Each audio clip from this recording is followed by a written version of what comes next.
No president who performs his duties faithfully and conscientiously can have any leisure.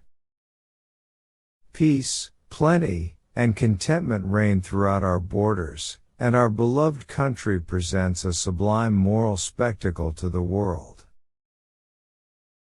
I cannot adequately express the horror I feel for a man who can be so base as to veil his hypocrisy under the cloak of religion, and state the base falsehood he has done.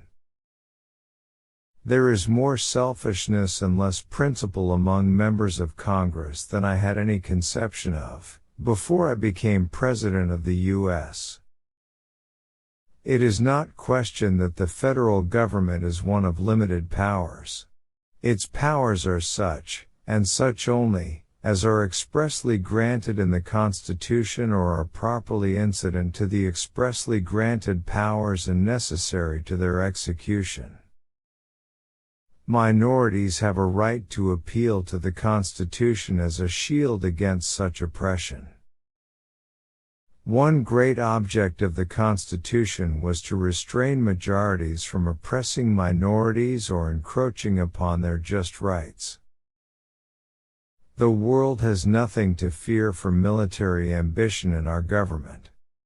Although the chief magistrate must almost of necessity be chosen by a party and stand pledged to its principles and measures, yet in his official action he should not be the president of a party only, but of the whole people of the United States.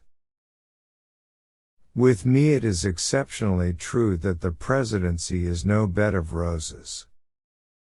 I am heartily rejoiced that my term is so near its close.